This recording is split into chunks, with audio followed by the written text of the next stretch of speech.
This is the Week in Sustainability from Sustain.Life. It's where our team of sustainability experts and practitioners share commentary to keep you up to date on developing stories and news. Hi, I'm Melissa Raid, Chief Sustainability Officer of Sustain.Life, and this is the Week in Sustainability. I come to you solo this week, and I want to talk about Climate Week 2023 in New York City. We've just wrapped, and everybody was buzzing with the excitement of all the energy and emphatic commitment towards the net zero transition that Climate Week really brought across over 600 events in the city. Now, Climate Week, of course, is a meeting that happens every year. It is where leaders from government, business, and civil society come together to address the most pressing challenges of our time and really accelerate the transition to a sustainable, low carbon economy.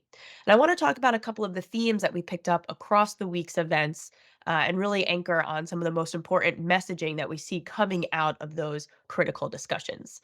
So, of course, kicking it off, net zero commitments. It's always one of the central themes of New York City Climate Week was the widespread commitment to achieving net zero emissions. And this really demonstrates the growing recognitions from businesses that addressing climate change is not only a moral imperative, but what was a little different about the messaging this year was how essential achieving those ambitions are for long term economic resilience. And while the tone remained hopeful in all of these net zero emissions kind of messaging, it was also realistic.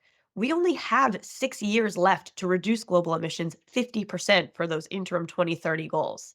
Climate action is not moving fast enough across the globe to achieve that reduction, and those that are in positions of power have a responsibility to act without delay. And so, questions around how we actually achieve those target reductions, where investment must be channeled, and what vested interests need to be held accountable. There was also a lot of talk on renewable energy investments.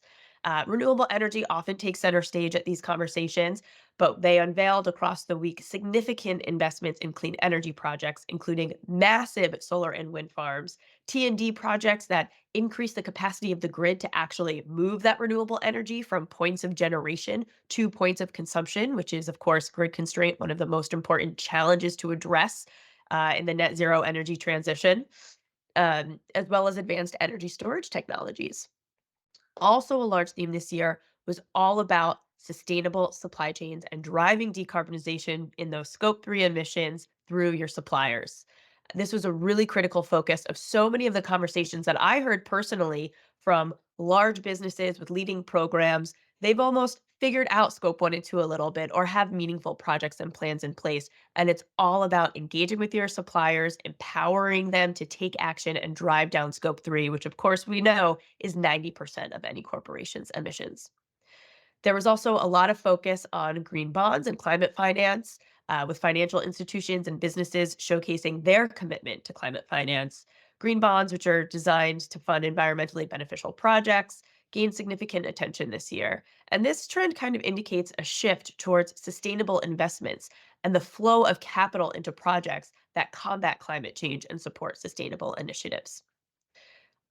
Also, a lot of discussion on climate adaptation and resilience. It is no mystery that, or it is no surprise that all of these increased extreme weather events, the incredible devastation, destruction of property, homes, economies, often affects the most vulnerable communities, coastal communities, for an example. And there was a lot of conversations about how to build in resilience through the lens of environmental justice and equity to support the protection and resilience of those communities to be able to not just survive, but also thrive. Again, this idea of long term resilience. As with many of the events that we hear across the climate landscape, there was a lot of discussion and attention paid to sustainability reporting and transparency.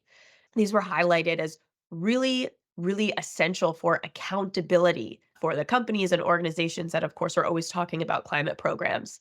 Businesses committed to disclosing their ESG metrics more comprehensively, providing those investors and stakeholders with better insights into their sustainability efforts, and of course, their material financial impact of not just the efforts, but the risks and opportunities that exist.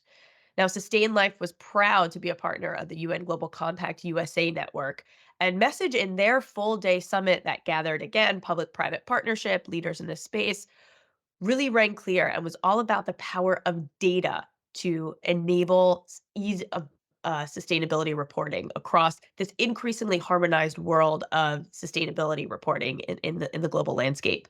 There were recent announcements from CDP to align their climate disclosure questionnaire in the 2024 reporting cycle with the ISSB, with the CSRD, and the proposed climate disclosure rules under the SEC.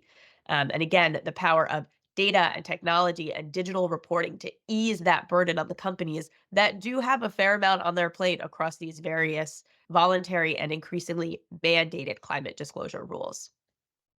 So, in conclusion, I would say Climate Week this year felt really energetic. It felt hopeful, but I think the key theme that I want to highlight from all of the conversations I had and all of the events and meetings that we were able to attend was one of realism, one of a realistic kind of cry and need that we are running out of time.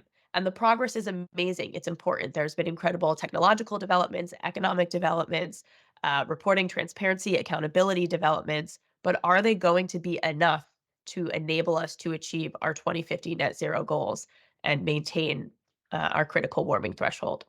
So time will tell on that, of course, but a really inspiring week of leaders and actors. And I should also note, it's not just leaders at Climate Week. We actually spoke at the Carbon Newbie Summit, which was a full day event geared towards both professionals and personals that are looking to just upskill their carbon literacy, understand how they can take action, understand what the impact of their actions have on a global carbon budget. And we were quite pleased to participate there and do kind of a 101 on carbon accounting and the greatest challenges around how to think about carbon management for corporations.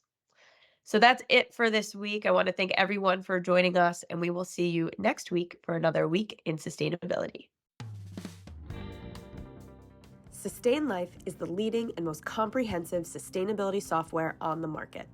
To learn how we can help your company measure its emissions and take climate action, go to Sustain.Life. Don't forget to like and subscribe to this show on our YouTube channel or your favorite podcast platform. Thanks for tuning in. See you next week.